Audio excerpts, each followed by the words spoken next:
Boa noite, boa tarde, bom dia a todos que estão aí. Eu, professora Marina, estou começando a aula 3 da unidade 3 da disciplina de Gestão de Produtos, Serviços e Marcas. E hoje a gente vai estudar a análise do produto no mercado. Então, assim, qual é o objetivo dessa aula? Número 1, reconhecer as formas de análise e posicionamento da marca, identificar os quadrantes da matriz BCG e a importância estratégica dentro do posicionamento de marca. Relacionar a matriz BCG às possibilidades estratégicas, claro, ampliando sempre a brand equity. E nós vamos ver tudo isso na aula de hoje. Gente, posicionar uma marca em mercados competitivos tem sido cada vez mais um desafio para as empresas e para os profissionais de marketing. Entretanto, fazer análises certas é possível e, com isso, desenvolver estratégias que vão sustentar essa comunicação corporativa de forma, claro, sempre homogênea e linear. Posicionamento de uma marca, embora ele seja muito dinâmico, ele pode ser mudado, ele tem que traduzir sempre a proposta de valor da empresa. Ele nunca pode não traduzir a proposta de valor da empresa. Aqui na aula de hoje, a gente vai aprender a reconhecer as formas de análise de posicionamento, identificar os quadrantes da matriz BCG e a importância no desenvolvimento das estratégias de posicionamento. Além de, claro, conseguir relacionar a BCG com as possibilidades estratégicas para ampliação da nossa brand equity. Então, vamos falar das formas do posicionamento de marca. Posicionar uma marca nada mais é do que criar uma imagem que ocupe lugar de destaque na mente desses consumidores. Então, quando eu falei assim, precisamos pensar no posicionamento. Gente, é pensar assim, igual o posicionamento de livro na estante, aquele livro está posicionado à direita e ele tem aquela cor. O posicionamento é um lugar na mente do consumidor. Só que isso é um grande desafio para as empresas e profissionais de marketing. Por quê? Criar esse posicionamento para atrair o público, para isso, a gente tem que começar respondendo algumas perguntas. Primeiro, quem é o nosso público-alvo? Quem é a pessoa que está lá do outro lado comprando da gente? Quais são os problemas e as necessidades que eles enfrentam? Nós, como empresa, como produto, como serviço, temos como resolver esses problemas? Nós vamos ser uma solução para o problema do nosso cliente ou não? E por que a nossa empresa seria a melhor alternativa? Gente, essas 4 perguntas são as 4 perguntas chaves que toda empresa tem que se fazer. Porque se você não está resolvendo problemas, se você não está entendendo esse problema e se você não está se posicionando como a melhor alternativa dele, você não está brigando por posicionamento, você está brigando simplesmente por preço. E aí, quando você entra numa briga simplesmente por preço, você já está derrubando o seu posicionamento e você já está entrando no mar de tubarões. É a mesma coisa quando, não sei se vocês já ouviram falar num livro chamado A Estratégia do Oceano Azul. Esse livro é sensacional e até a dica de livro da aula de hoje. A Estratégia do Oceano Azul, ele fala justamente sobre posicionamento e sobre você estar ou no mar nadando cheio de tubarão, onde você fica o tempo todo preocupado com o seu concorrente, ou você está no mar azul, sem ninguém, que você é a única pessoa que pode entregar aquilo para aquele seu consumidor. Posicionamento é isso, entender o seu posicionamento é o principal para você traçar todas as suas estratégias de marketing. E aí essas perguntas, e uma forte pesquisa de mercado, claro, né? A gente já viu na aula de gestão de marketing 2, isso vai ser capaz da gente definir, por exemplo, a posição geográfica do público-alvo, identificar dados como idade, classe social, profissão, começar a trabalhar o que a gente chamamos no marketing atual de persona, mas sempre foi público-alvo o nome disso. A única diferença entre persona e público-alvo, nesse caso, é que a persona, a gente dá um nome a ela, a gente pensa mais profundamente como que funciona a vida dela. Então, após a gente responder essas perguntas, a gente também tem a necessidade de refletir sobre a essência da marca e tentar listar alguns atributos. Essa essência vai traduzir em um texto de posicionamento que vai ter que deixar muito explícito os valores da marca, o que a gente quer transmitir para esse consumidor. E aí o próximo passo vai ser pensar as estratégias de comunicação para a gente fixar para aquelas pessoas aquilo que a gente descobriu. E aí aqui eu tenho um atributo e posicionamento de mercado que vale a pena vocês olharem, que é da Johnson. Deixa eu lembrar se é da Johnson. Não lembro agora. Não lembro agora. Se é da Johnson ou se é da... Ah, é da Colgate. É da Colgate. E aí, ele, por exemplo, ele está fazendo um posicionamento de mercado com base nos produtos, nas principais marcas e o segmento de mercado que eles atuam. Famílias, adultos... Ai, passei para frente. Famílias, adultos, crianças, adolescentes. Vale a pena vocês entenderem um pouquinho sobre isso, gente. Posicionamento é um tema-chave do que vocês têm que entender. Vocês têm que entender de posicionamento. Então, se ficou alguma dúvida aqui, sugiro olhar depois o material de novo. Existem diversas estratégias de posicionamento que podem ser adotadas. Diante de todos os atributos listados naquela figura exemplo, é possível identificar oportunidades reais, oportunidades de ampliação, de segmentação de mercado, ou seja, eu atendo o segmento criança, mas eu também posso atender o segmento adulto com esse mesmo produto. E de forma totalmente visual, a gente começa a identificar quais são as ofertas nossas e da concorrência. Outra coisa é o valor percebido de uma marca por um cliente. E aí, ele é muito derivado do questão de experiência de uso. E aí eu tenho dois casos aqui de posicionamento muito clássicos. Um é a Coca-Cola e o outro é a Starbucks. Um dos maiores exemplos quando o assunto é posicionamento de marca é a Coca-Cola. E nós falamos sobre a Coca-Cola. Não foi com vocês que eu falei isso.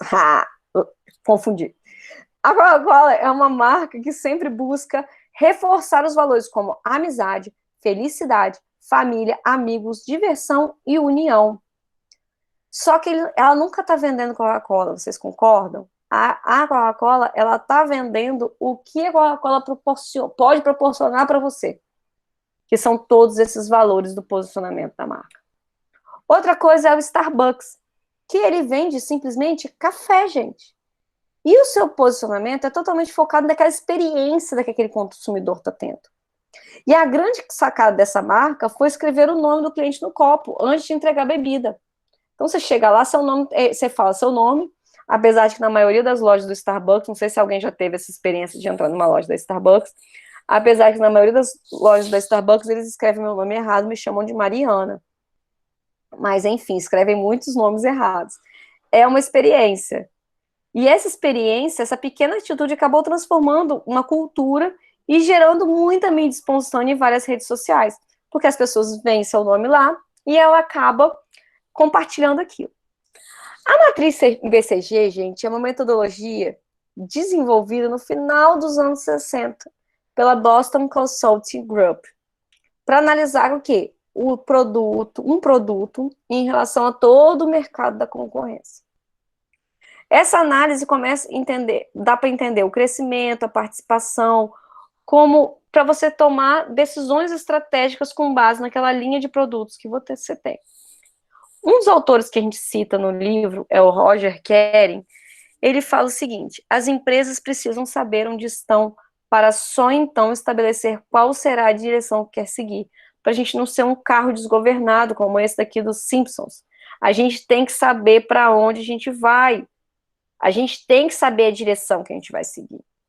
E é uma metodologia simples, sabe, que é usada para entender o desempenho e o potencial de cada produto da empresa. E ela pode ser aplicada em qualquer negócio. E como que funciona essa matriz BCG, gente? Acredito que alguns aqui já viram ela na vida. A matriz BCG é dividida em dois eixos: taxa de crescimento de mercado e participação do produto no mercado. Então a gente tem a estrela, o ponto de interrogação, a vaca leiteira e o abacaxi. Alguns autores chamam também de cachorro, mas essa é a metodologia que nós aqui da Doctus escolhemos para lecionar essa disciplina. E aí eu vou falar de cada um deles, né? O ponto de interrogação. O que é o ponto de interrogação? São produtos que ainda não geram receita e acabam exigindo um alto investimento em marketing e vendas. E eles geralmente são produtos que acabaram de ser lançados no mercado e são muito sensíveis à mudança, ou seja, qualquer coisa que acontecer pode influenciar ele, tipo, pandemia do coronavírus, influencia altamente um ponto de interrogação. Se há uma expectativa favorável, então, será necessário trabalhar estratégias para que ele migre rapidamente de quadrante para quadrante estrela. Então, se investe um alto investimento nele para ele virar uma estrela rápido. Virando uma estrela, ele se torna algo mais rentável para a empresa. E aí, o que é estrela?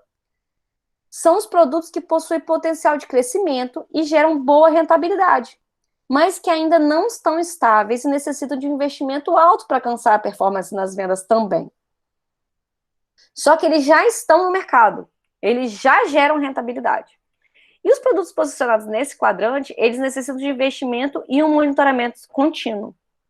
Para quê? Para ele migrar para a vaca leiteira. O que é a vaca leiteira? São estabelecidos no mercado e se autopromovem, é uma Coca-Cola da vida, ninguém precisa vender Coca-Cola.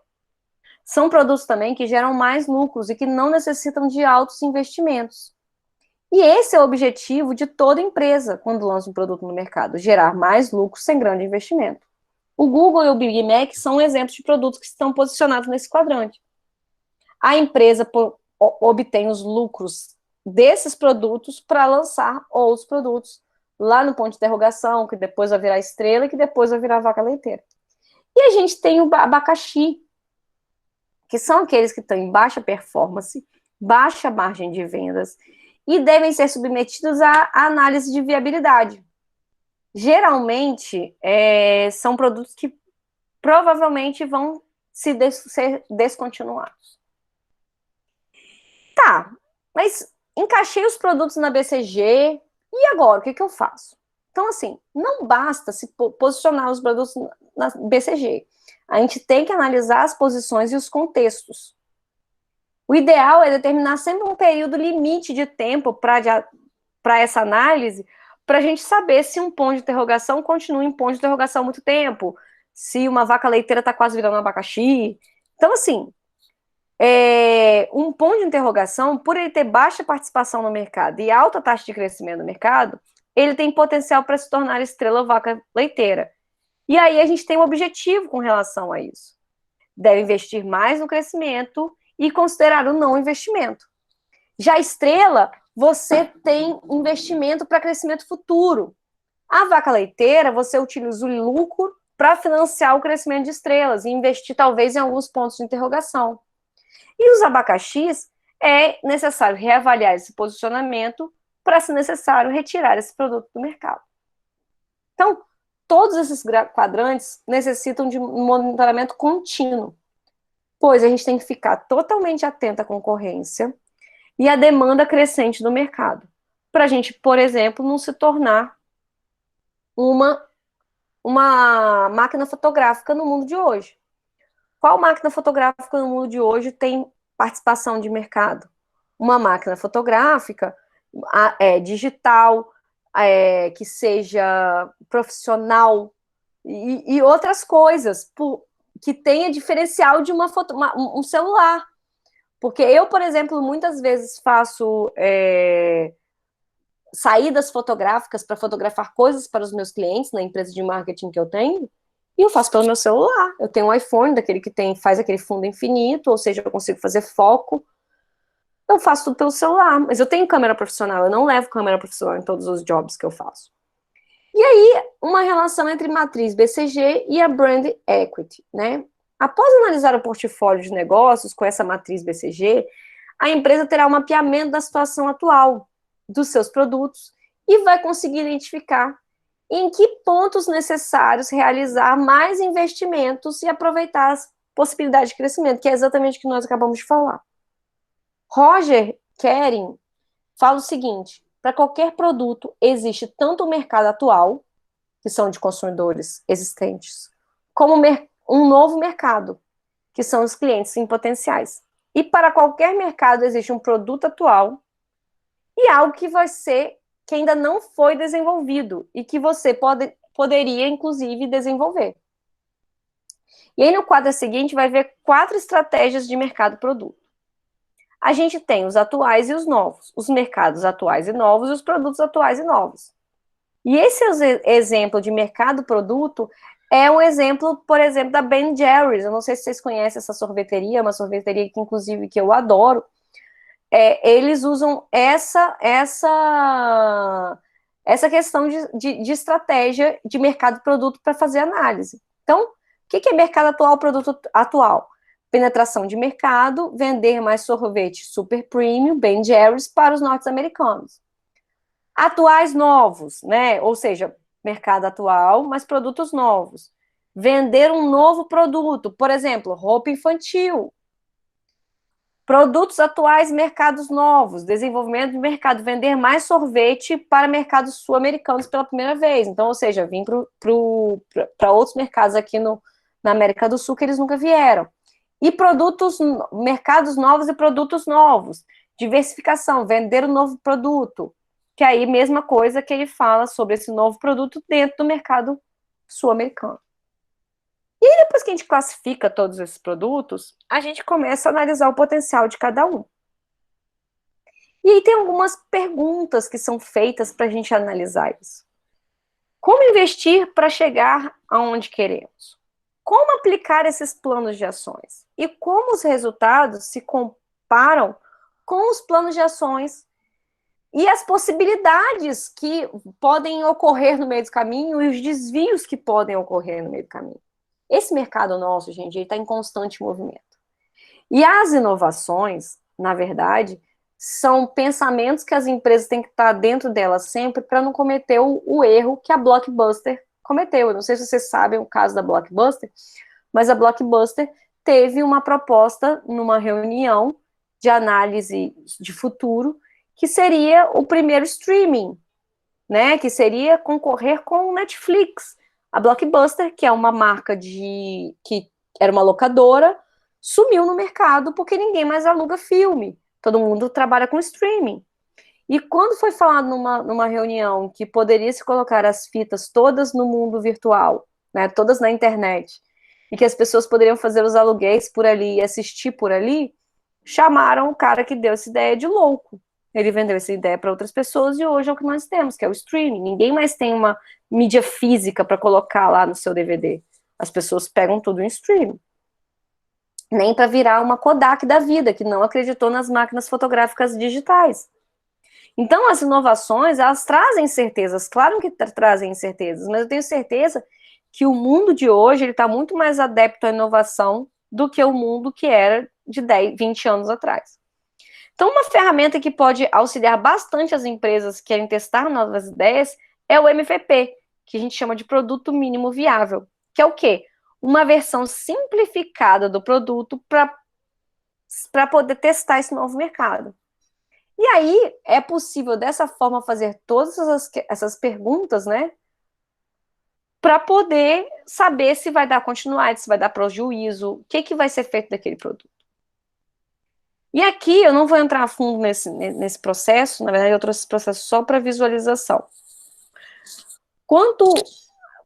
São essas questões abordadas nesse processo de marketing estratégico, é que são 3 fases que precisam ser se questionadas para saber se a gente vai continuar implantando essas ideias ou não. Primeiro é a análise da situação. Quando a gente analisa uma situação, a gente sempre analisa uma situação com uma matriz SWOT. Se alguém aí não sabe ainda o que é matriz SWOT, é você analisar as forças e fraquezas internas, oportunidades e ameaças que são coisas externas. Isso é a primeira análise de situação. Dentro dessa primeira análise de situação, a gente também vai começar a pensar no mercado. Como é que está o mercado? E aí a gente vai começar a analisar esse mercado e vai começar a pensar em metas. O que eu posso fazer para atingir esse mercado? E por último é que eu vou criar esses novos programas de marketing. Então, a gente não nasce, não existe essa dúvida do que nasce primeiro. A primeira coisa que nasce é a análise de toda a situação que está sendo acontecida. E vocês devem estar com a cabeça assim agora, porque essa matéria realmente é uma disciplina um pouco mais difícil, falar de posicionamento, falar de mercado, mas eu quero que vocês depois leiam todo o material para juntar com essa aula que eu dei para melhorar essa ideia. Porque se você não considerar cada uma dessas etapas, começando com a matriz SWOT, como eu falei, e considerando os fatores externos, tendências de mercado, né? Você pesquisas, inclusive, entender o que os clientes atuais e os potenciais querem, você não vai conseguir corrigir nada daquilo que está acontecendo de errado dentro da sua empresa. O segundo passo é sempre determinar os nichos, definir se a gente quer se posicionar através de nicho, se a gente não quer fazer nicho. Ah, o que é nicho, Marina? É você trabalhar apenas uma parcela daquele seu público-alvo. E aí, esses programas de marketing, eles vão ser, claro, muitas vezes implementados e acompanhados. E por último, é você pegar todos aqueles compostos de marketing, que são os 4 Ps, para tentar atingir esses objetivos, trabalhar com o produto, olhar o preço, olhar a promoção e a praça a fundo, que são questões que nós vamos ver nos outros módulos, para você tentar alcançar todos esses objetivos. Gente, toda estratégia traçada no planejamento deve ser levado o cliente a uma experiência uau. O cliente tem que falar uau, tem que fazer essa cara que o Joey está fazendo aí. Essa é a expressão que um cliente, quando está satisfeito e fica sem palavras, que ele fala. No mundo atual, onde a gente tem o marketing 4.0, esse fator uau, ele faz ainda uma outra questão. Ele ainda cria não só a satisfação, não promove só a experiência, como ele engaja. E o engajamento leva ele para as redes sociais e isso vira um ciclo que todo mundo quer atualmente no marketing. Me emocionei, a aula de hoje foi emocionante. Eu espero que vocês que estão vendo a aula gravada também tenham se emocionado. E eu agradeço e vejo vocês na nossa próxima aula. Eu vou ficar com a galera que está aqui no ao vivo comigo. Até a próxima, gente.